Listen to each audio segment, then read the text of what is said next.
Blog എഴുത്തിന് ആനക്കൊമ്പ് സമ്മാനം. ഇതാണ് സോഷ്യൽ മീഡിയയിലെ പ്രചാരണം. ആനക്കൊമ്പ് അനുമതിയിൽ നടന്ന കാര്യങ്ങൾ ഇതൊക്കെയാണ്.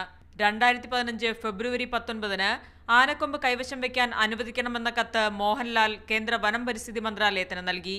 2015 ഏപ്രിൽ 29 നൽകിയ മറുപടിയിൽ 1972 നിയമം ഭേദഗതി ചെയ്യാൻ സർക്കാർ ആലോചിക്കുകയാണെന്നും അപേക്ഷ അപ്പോൾ പരിഗണിക്കാമെന്നും പറയുന്നു. അതിനു മുമ്പ് സംസ്ഥാന സർക്കാരിനെ സമീപിക്കാനുള്ള അവകാശം മോഹൻലാലിനുണ്ടെന്നും മറുപടിയിൽ വ്യക്തമാക്കിയിരുന്നു. തുടർന്ന് 2015 ജൂൺ 1 മോഹൻലാൽ സംസ്ഥാന സർക്കാരിന് അപേക്ഷ നൽകി. 2015 ഡിസംബർ 16 അപേക്ഷയിൽ തീർപ്പ് കൽപ്പിച്ച് വനം വകുപ്പ് സെക്രട്ടറിയുടെ ഉത്തരവും വന്നു.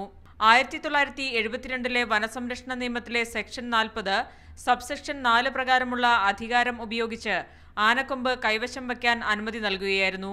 JNU സംഭവത്തിൽ ബ്ലോഗ് എഴുതുന്നതിനും മാസങ്ങൾക്ക് മുന്നേ ഇക്കാര്യത്തിൽ തീരുമാനം വന്നെന്നും അനുമതി നൽകിയത് സംസ്ഥാന സർക്കാരാണെന്നും ഈ രേഖകൾ വ്യക്തമാക്കുന്നു.